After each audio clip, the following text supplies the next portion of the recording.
ADAS feature affect development and design of individual system, or it's just take place in the control of vehicle? How much difference is the difference between vehicle dynamics and multi-body dynamics? Okay, this is a three-part question. The first part is, how does ADAS feature affect development and design of individual systems, or just with the control of the vehicle? Yeah, sure. So that's a really interesting question. So obviously ADAS, I guess to extend that, autonomous driving as well, are obviously two very big focuses within the industry at the moment.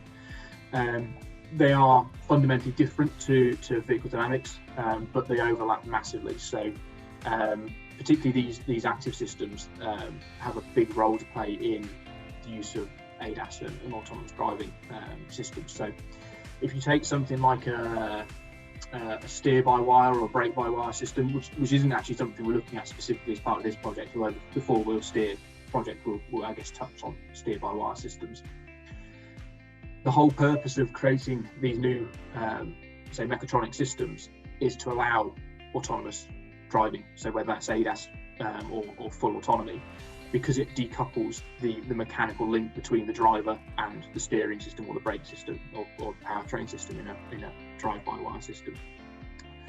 So they very much link in terms of it's the same skills in terms of that mechatronics, it's the same understanding of what it's going to do to the vehicle performance, but obviously with ADAS you're focused more on how you can help the driver, potentially take over some of the driving tasks through an autonomous control system.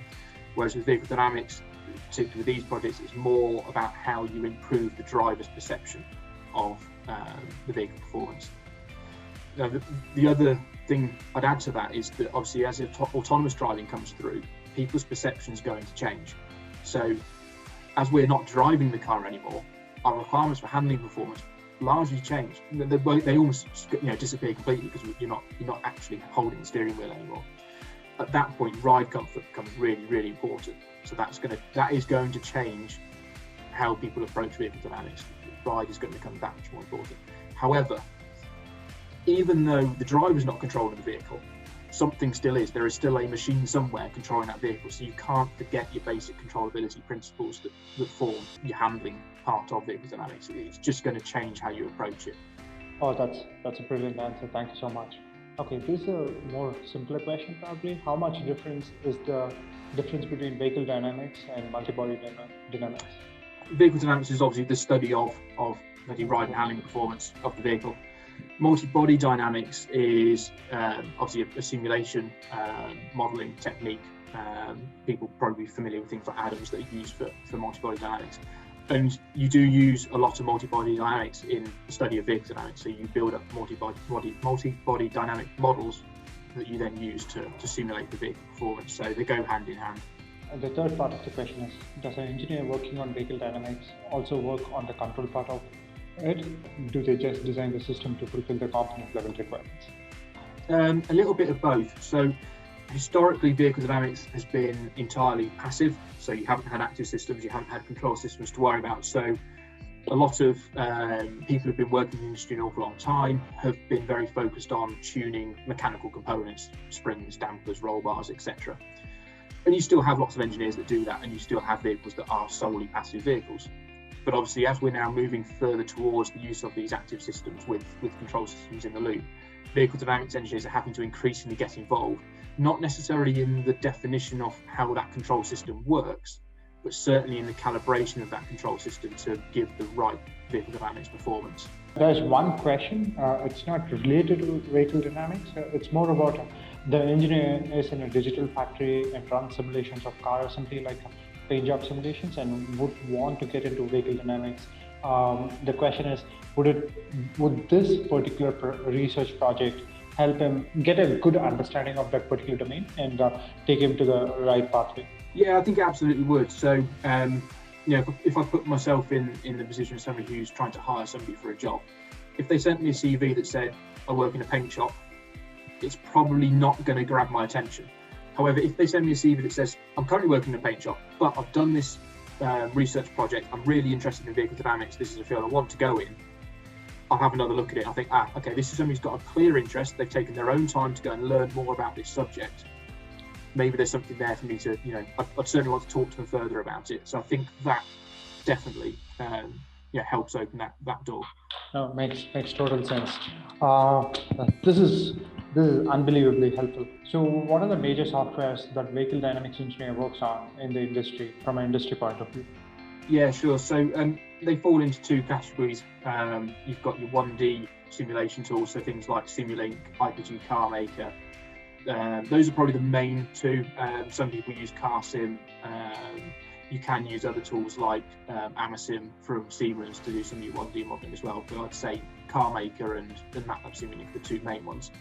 Then on the multi-body system side, it's Adams and SimPac that are the main two that use. Adams is probably the more widely used, but SimPac is gaining a lot of traction. A lot of OEMs are using that now. There are two more questions. I'll ask the easier one first. Would this research program require a good programming knowledge?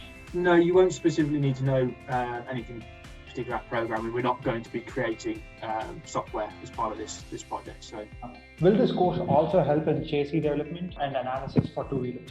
I guess fundamentally yes, because you're understanding how to simulate things, how to use a mechatronic system can be carried over to a two-wheeler. The fundamental dynamics are very different, so you'd have to certainly think about how you would apply those to a two-wheel vehicle.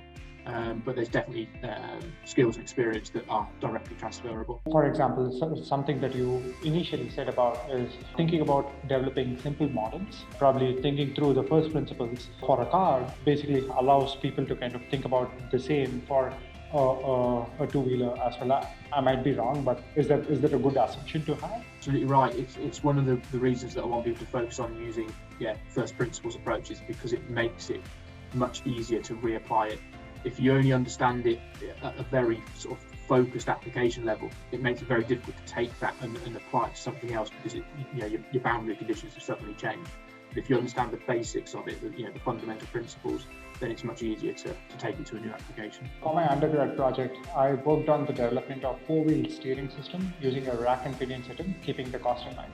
We were able to achieve a reduction of 63% in turning radius. If we are trying to implement an all-wheel steering mechanism in a car, what kind of system would be used now, and would the turning radius be reduced furthermore? I guess I'll answer that probably in two parts. The first, in terms of the technology that you would use. So clearly you could still use a rack and pinion steering system to do that. There's no reason why you couldn't. A lot of OEMs now are switching towards the use of actuators, particularly for the rear suspension. So you have a pair, well, you can either do it with one actuator that does both wheels, or you have individual wheel actuators that do the steering on the rear axle, and that links into the use of these steer-by-wire systems, which replaces the traditional steering column to rack link that you would have in a traditional vehicle. The reason for doing that is obviously it's opening up opportunities for ADAS, for autonomous driving, but it also, if you're using individual wheel control rather than a rack, it gives you some slightly additional options that you can play with in terms of how you steer those wheels.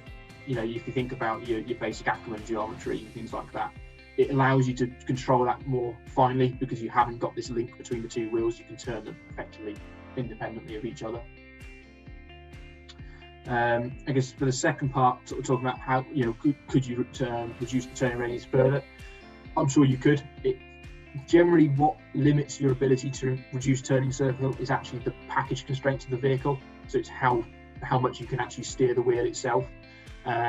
So changing the steering technology doesn't necessarily fix that problem, because you've still got the same amount of sort of space for the wheel to turn within. Within the wheel housing. What it does do though is potentially offer opportunities at the other end of the spectrum. So the use of four-wheel steer doesn't just help the turning radius, you can use it to help with high-speed stability of the vehicle. And actually, by using a more complex system, you can actually get more benefit there, as well as retaining the turning radius benefits. The question is there any specific reason why we are developing rear wheel steer system instead of conventional front wheel steer system? Also, if we are going for rear wheel steer, will the car still be RWD? So the reason for doing rear wheel steer rather than conventional front wheel steer is because it's this sort of fairly new introduction to the industry, the use of four-wheel steering. I mean, rear-wheel steering has been around for a long time in things like buses and trucks and stuff like that to help with turning radius, but its use in more passenger vehicle applications is quite new. And again, it's all around trying to help improve vehicle dynamic performance across the range. So it's not just about turning radius, it is about control and stability at higher speeds.